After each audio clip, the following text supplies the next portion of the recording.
The mercury in the weather station's analog thermometer didn't just drop, it fractured. The glass cracked with a sharp ping that echoed through the empty cabin. Outside, the temperature had plummeted to 71 degrees Celsius. It was an apocalyptic cold, the kind of freezing anomaly that paralyzed the remote northern stretches of the Yukon Territory. At this temperature, human breath turns to falling ice crystals. Steel becomes as brittle as glass, and exposed skin freezes solid in less than 60 seconds. 72-year-old Sylvia Whitaker sat wrapped in 4 layers of thick wool and a heavy down parka in her heavily fortified, off-grid cabin. A retired avian veterinarian, Sylvia had lived alone in the Blackwood Valley for over a decade. She was a woman carved from granite, used to the brutal Canadian winters. But this was a freak meteorological event, a stagnant polar vortex that had trapped the valley in a deadly deep freeze for 5 days. Power grids in the nearest town, 80 miles away, had failed 48 hours ago. Sylvia was entirely alone. Almost, her only companion was confined to the attached, geothermal heated solarium, the only room she kept stabilized above freezing. His name was Barnaby. He was a massive European white stork, standing nearly 4 feet tall with a wingspan of 6 feet. Sylvia had rescued him 3 years prior after intercepting a botched exotic animal smuggling operation near the border. Barnaby's left wing had been irreparably shattered, leaving him permanently flightless. In return for a heated sanctuary and a diet of thawed fish, the stork had imprinted on Sylvia, following her around the cabin like a silent, stilt-legged guardian. But as the wind howled outside, sounding like a chorus of dying machinery, Sylvia faced a critical problem. Her cabin's backup diesel generator was coughing. The fuel lines were gelling in the extreme cold. If the generator died, the solarium's heating system would fail. Barnaby would freeze to death within the hour, and Sylvia would soon follow. She needed to retrieve the winter-grade diesel additive stored in the maintenance shed, 40 yards away from the back door. 40 yards. At 71 degrees Celsius, it might as well have been 40 miles. Sylvia strapped on her insulated snowshoes, pulled her thick balaclava over her face, and gripped a heavy steel crowbar to break the ice off the shed's latch. She opened the cabin door. The cold didn't just hit her, it assaulted her. It felt like walking into a wall of microscopic needles.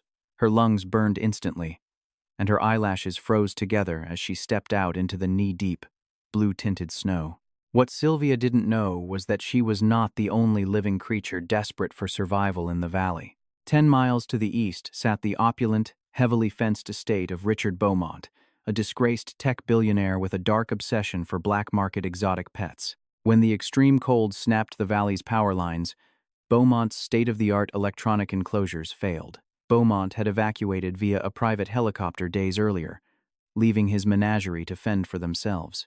Most of the animals perished the first night, but a massive, 500-pound Barbary lion, a species extinct in the wild and bred for sheer size and aggression, had survived. Driven mad by starvation and the agonizing cold, the lion had broken out of the compound and followed the natural geothermal vents that crisscrossed the valley floor, a desperate path that led directly to Sylvia's property.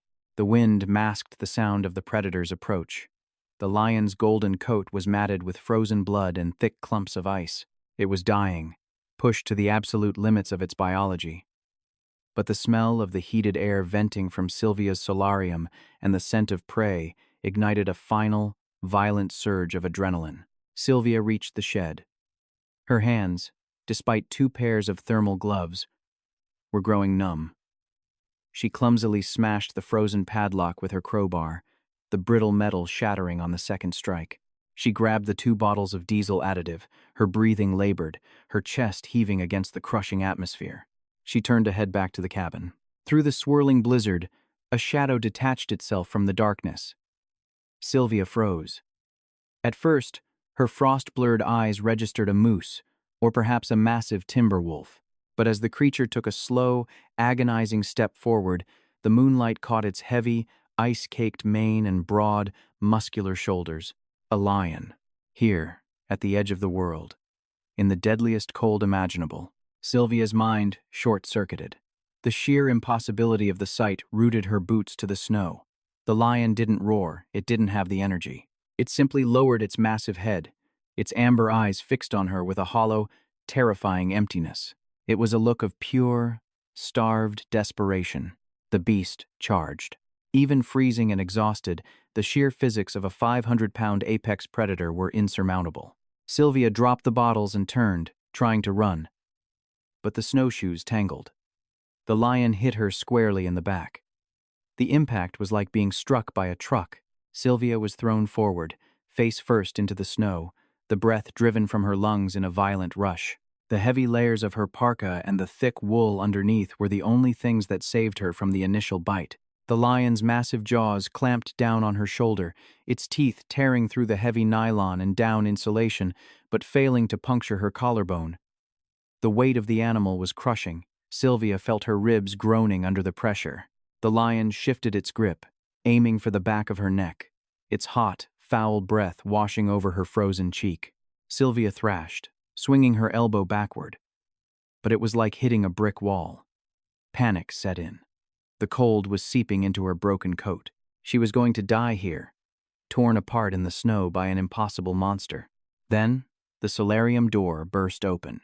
Sylvia had failed to latch it completely when she left, the freezing metal mechanism refusing to click shut.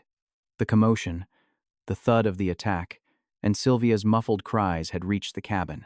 Out of the swirling blizzard emerged Barnaby. To a European white stork, a human is not a master.